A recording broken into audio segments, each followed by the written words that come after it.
Click the link in the description below to receive our free Building Mental Muscle newsletter, and for a limited time, get these 10 classic best-selling Law of Attraction books for free.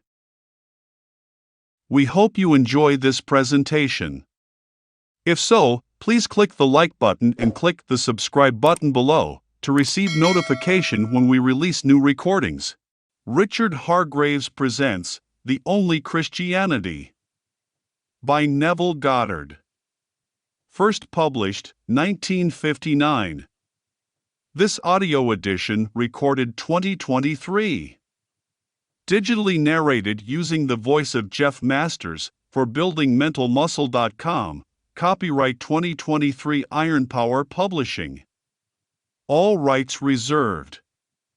The Only Christianity by Neville Goddard.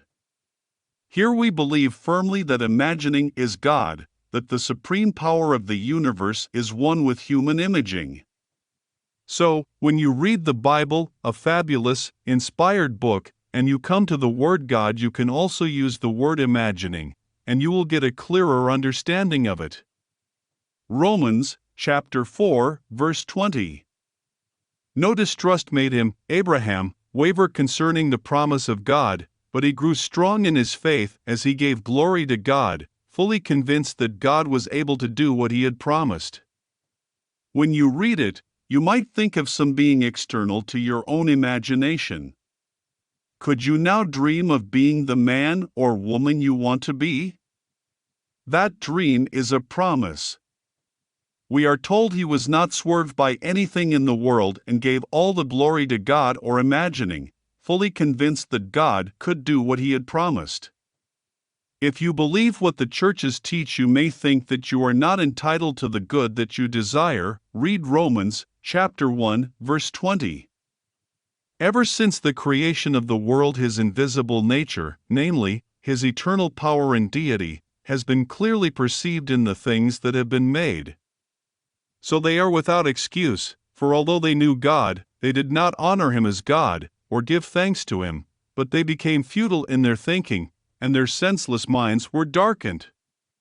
Claiming to be wise, they became fools, and exchanged the glory of the immortal God for images resembling mortal man or birds or animals or reptiles. And then they worshiped and served the creature rather than the Creator. I tell you that he is speaking of this immortal being in everything that was made. Even the suit you are wearing. Someone has to first imagine it. The thing first imagined is the invisible image, and then it becomes externalized as a hat or a suit or a house. Today a friend called me concerning a personal problem. She said, "You said your father has objective vision. He could see the images of his imagining as real as the forms of nature." I knew this is true. The whole vast world that he built for his 10 children, he built out of his wonderful imagination.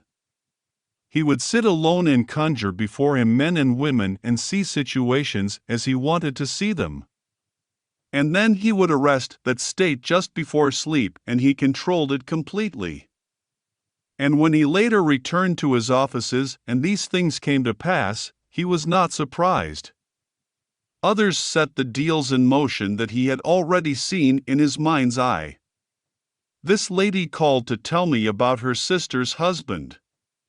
Her father had opposed the marriage and had said that this man would never be any good, and he had set forth in detail just what he would do. He said, "He will father your child, but he will not support it. He will live in a bar, and he will always be worthless." This man has fulfilled that prophecy in every detail. Her father was a powerful figure in the theater and disliked his son-in-law, and prophesied his future, and it has come true in detail. I told this lady a story about a prophecy of my father's years ago. In 1919, at the turn of the year, I can see my father at the head of the table and all of us children sitting there, and he said to my mother, "There will be a war in 20 years, we'll see. It will be in the fall. Germany will again be at war with England." Japan will be in it, and Russia and Italy. America will be our great ally. My mother looked around the table at her sons and said, "My boys will be of the age to go to that war." "What are you talking about?" He said, "It will be true, and already all the ships are discussing it." He was a ship's chandler and talked with many people. My father did not know that this power he had of imagining is God.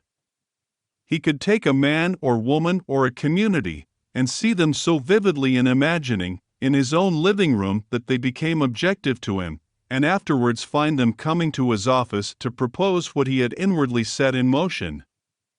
But he did not identify that power that creates his world with this supreme power that he called God. Ever since the creation of the world, his invisible nature, his eternal power, has been clearly perceived in the things that have been made. My father saw everything is made. He discussed a program with a man, and afterward, the man comes to him and proposes the deal that my father had already closed in his imagination. But he did not identify it with God. They exchanged the glory of the immortal God for images resembling mortal man, and served the creature rather than the Creator. Everyone here, your invisible presence, is God, but if you imagine money into being and you make a million, suddenly you worship the million, not the power that made it possible. You enter a certain social circle and then you forget that you brought it into being by imagining, and now you think this group is what is all important. So, man forgets and exchanges the glory of the immortal God for the image of a mortal man or something that vanishes. For everything visible will vanish, but you will not vanish. Even this great land will one day be washed by the sea, but you will not be. That which brought things into being cannot cease to be. So, we are warned. I told this lady about my father and she said, "Your father did that in 1919, but I will go back to 1919, and my father said, I do not want to buy a paper because I can see the headlines and they say war." He was so determined and convinced that he would not buy one for weeks, and when he did finally buy it, the headline said, "War." Then the lady asked if her father's attitude towards the sister's husband had determined what happened, and whether she should continue helping her sister who was always in need. Yes, it determined what happened. But now it could be changed radically. Give to the sister if she needs help. But then I told her that this power is all imagining, and it is one tissue with our own wonderful imagination. There is only one. We do not differ in nature or substance from it, but only in degree of intensity. If we could imagine anything in the world and not swerve and not turn and give all glory to this power called God, nothing could keep it from coming into being. God speaks to man through the language of dreams, but I do not have to go to sleep to dream. I can imagine something for you and desire it with all my heart. If I imagine something for another, that is God speaking to me. I do not have to see a face. There is such difference between what the churches call God and what the mystic knows is God. Blake speaks of Christianity in the last chapter of his great work Jerusalem. He breaks it into 4 chapters, like the 4 rivers, etc., and he tells us, "I give you the end of a golden string, only wind it into a ball, it will lead you in at heaven's gate, built in Jerusalem's wall." And then he defines Christianity. Articles of faith? He completely discounts them. He says, "I know of no other Christianity and of no other gospel than the liberty of both body and mind to exercise the divine arts of imagination." Imagination, the real and eternal world of which this vegetable universe is but a faint shadow, and in which we shall live in our eternal or imaginative bodies, when these vegetable mortal bodies are no more. No other Christianity than the right to exercise the divine arts of imagination. So, I say to you, I would like so and so.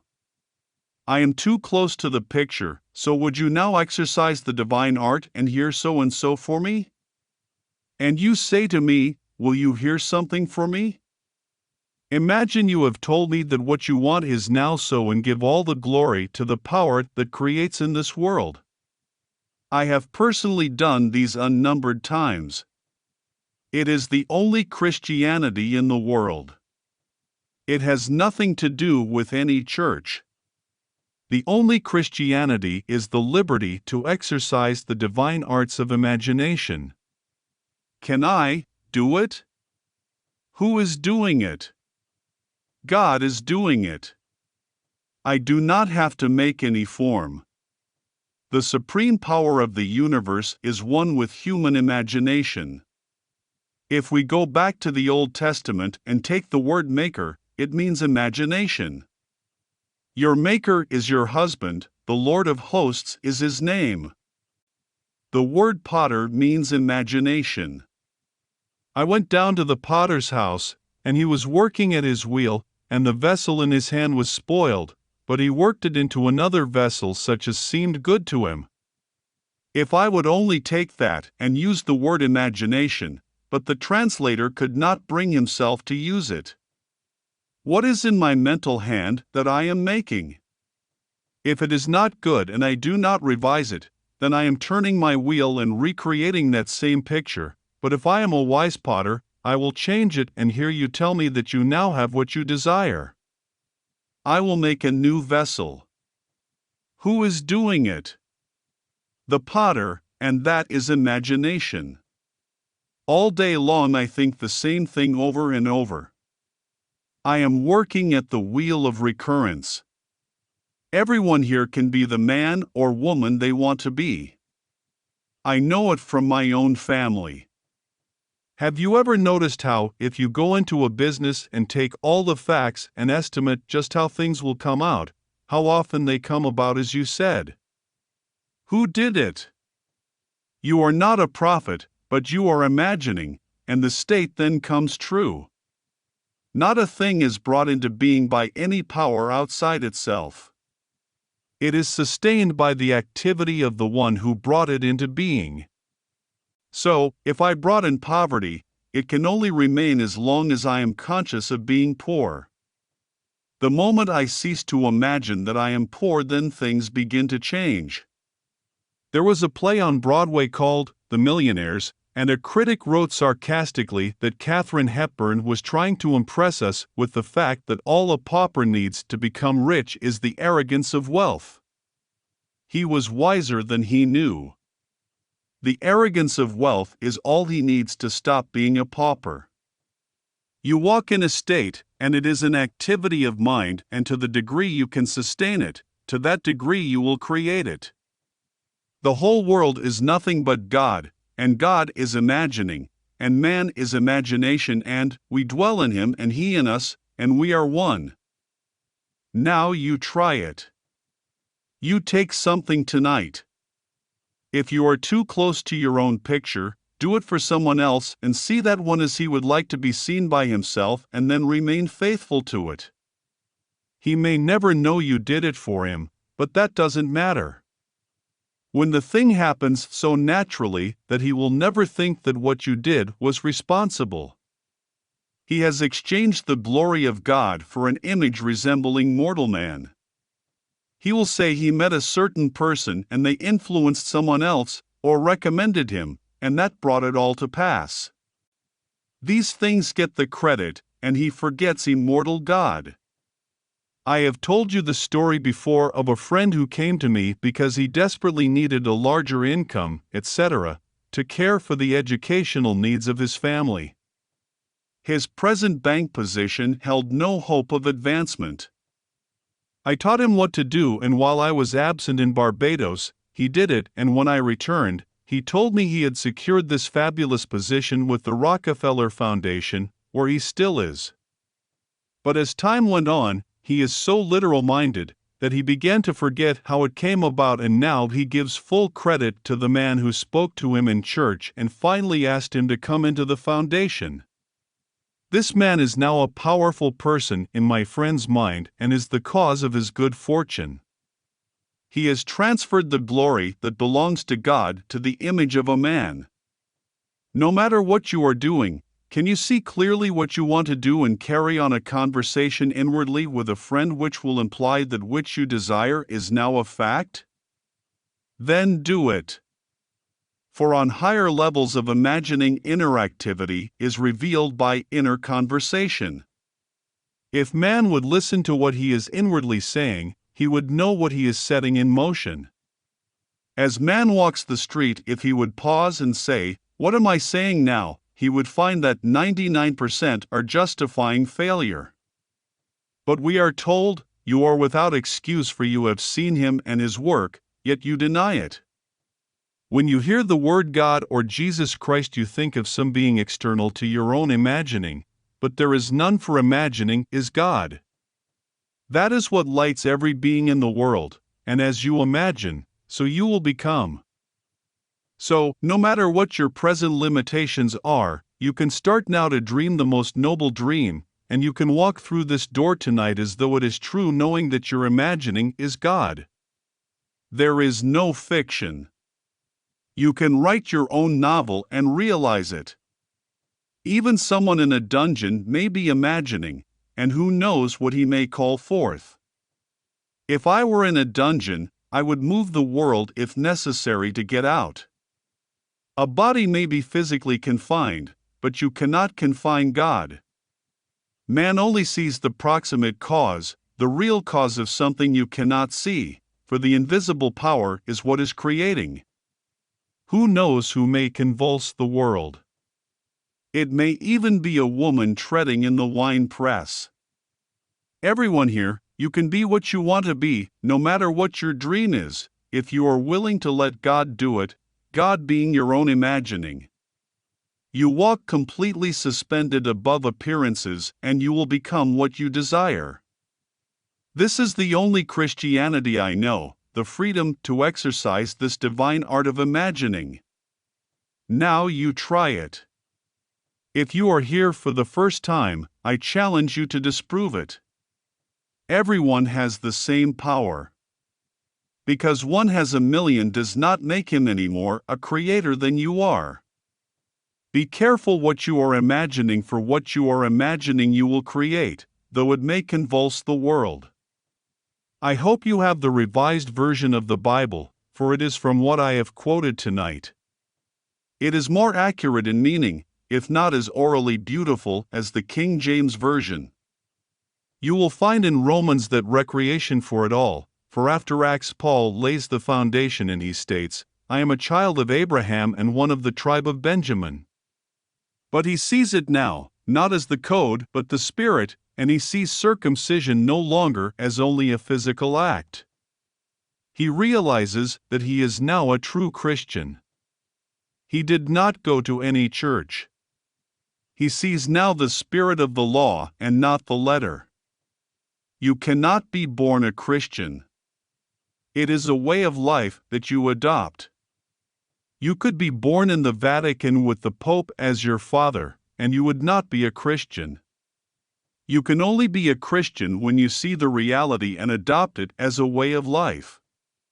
The law was given to man, but they break through from the letter of the law and find the spirit of it and live by it, and that is Christianity. There are many religions based on many isms, but that is not Christianity. It is the liberty of body and mind to exercise the divine arts of imagination. This lady can change the picture for her sister's husband. She can imagine that he is now generous, because now he has so much that he wants to give to her as she gave to him, and she can break the spell cast on him. I know my mother, when she darned our socks, dreamed for each of us of a future of which she would be proud.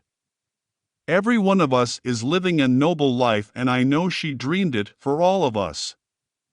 She never spared her shoe, wham! If you did something wrong. She left the world with her dream fixed in her mind, and it came true.